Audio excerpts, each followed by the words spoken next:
Okay, here we have a simple concept.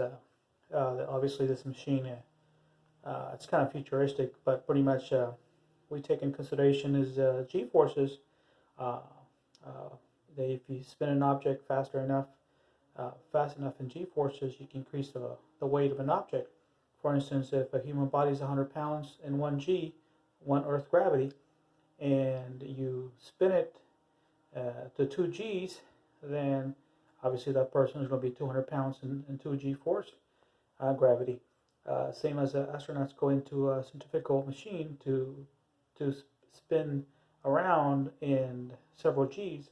I think the human body can only tolerate up to 15 g's or 15 times the gravity for only a few seconds. The point is according to Einstein's theory, E equals mc squared.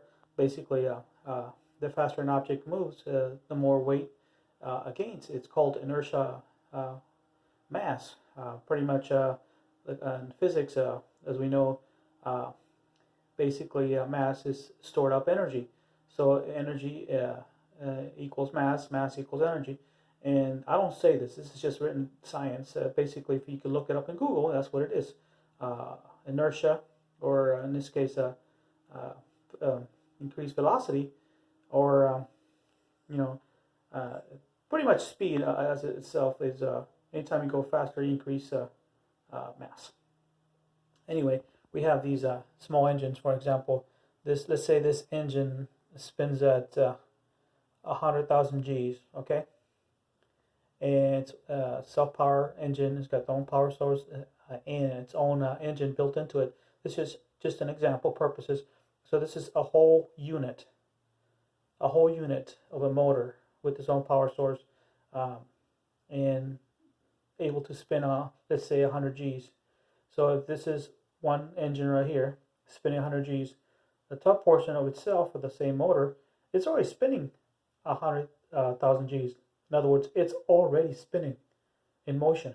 When the second engine spins at its own 100,000 G's, so you have this 100,000 G's spinning, and this one's on top of this one, it's already spinning. So that's going to be spinning 100,000 G's already because of this. Then by the time it spins this one, it's going to be more. So it's the speed's cumulative, because the top one always, always, always is going to spin faster than the bottom one, because the bottom one's already spinning in motion already when the second one kicks in.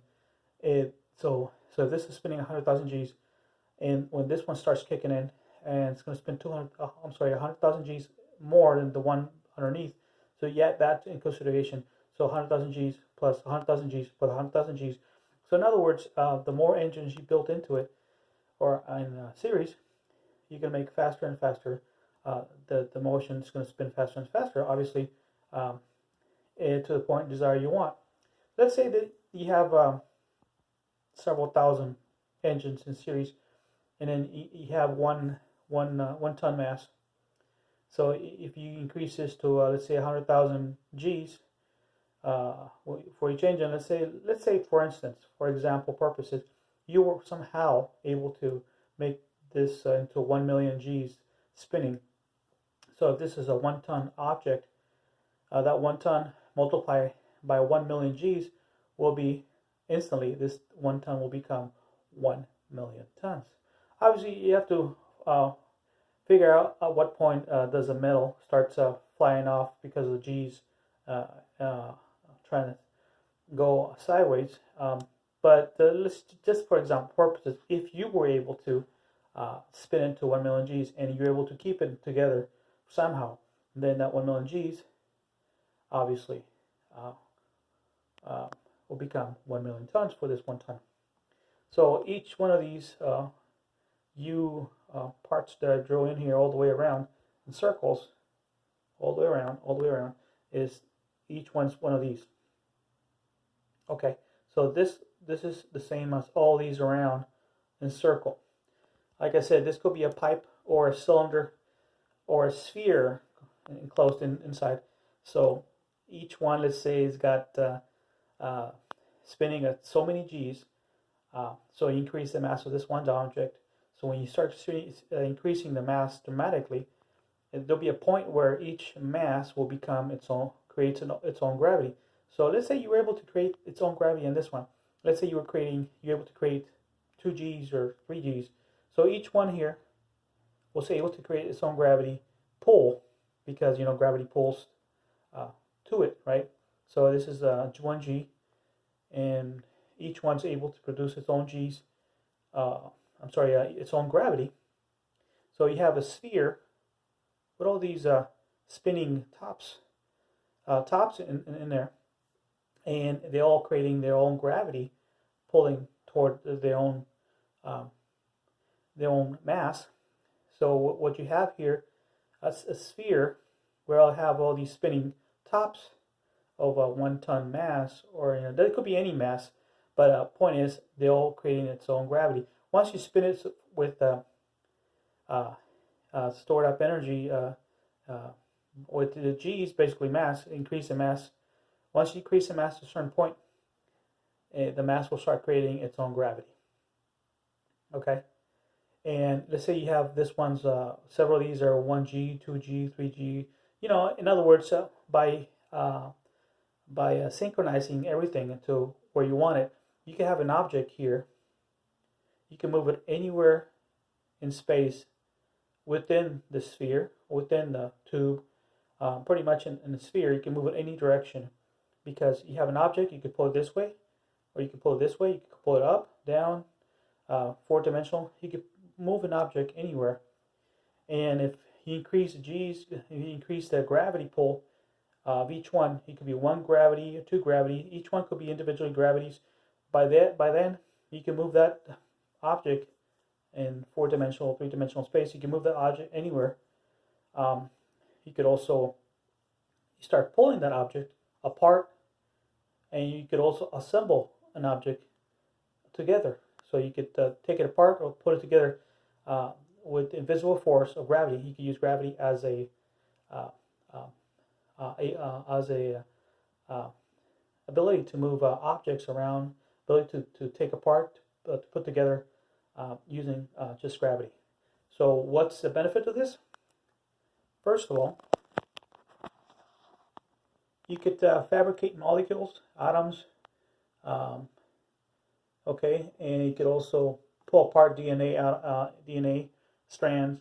You could, within a miniature world, you could pull apart and put together anything that's real small. If this was extreme G's, then you got the inside pulling apart all different directions. You could actually tear time and space fabric. That's just a concept. We're not sure, but I think gravity does affect time and space.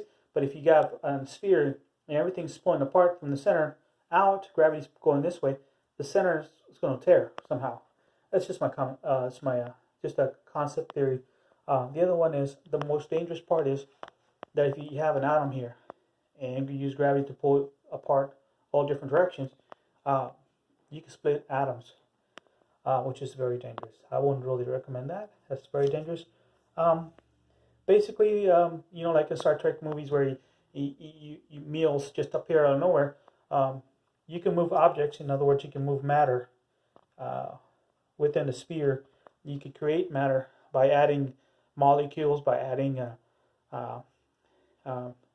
electrons. You could create your own elements by adding to it, because this object machine can actually add or deduct matter to it, of elements or molecules or DNA atoms or whatever you want to do.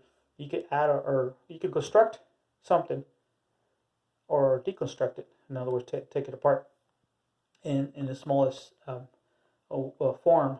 I'm able to, but also that's a more advanced scenario. But the most dangerous part is, one is tear time and space itself, not a wormhole and not a black hole. I'm talking about tearing space apart by using a gravity machine, which is this is right here. Also, if there's any atoms in there in the center, it could actually split the atoms. It could tear it apart in all directions by each gravity machine, such as this, because once it spins a let's say, for example, let's say it's spinning 1 million times, 1 million G's, I'm sorry, that 1 tons becomes 100 million G's. That creates on gravity, and it starts pulling everything this way. So if each one's the same, each one of these is one of these, then it creates on gravity pulling all different directions in the sphere. Then that atom is going to split open, or if they're, that's why you should be careful. This should be done only by someone who's really a scientist or so. Not just anybody can do this. This is very dangerous, so it should be kept in a sense, supervised by experts because of its safety factor and stuff. Obviously, it'll probably cost millions of dollars. It's not just any person can just build this. It'll take a lot of money into it. And anyway, this is just a concept, but this can create matter, and in other words, construct elements, put together elements, or take them apart, or basically put matter together, or take it apart, or split atoms. Take apart DNA, construct DNA, and you can move objects in 4-dimensional, put them together or take them apart, pretty much. You could also tear time and space. Anyway, there's just so many possibilities. It's amazing. Or the simple form of it could be just for just to levitate an object, and or a person, or in a tube.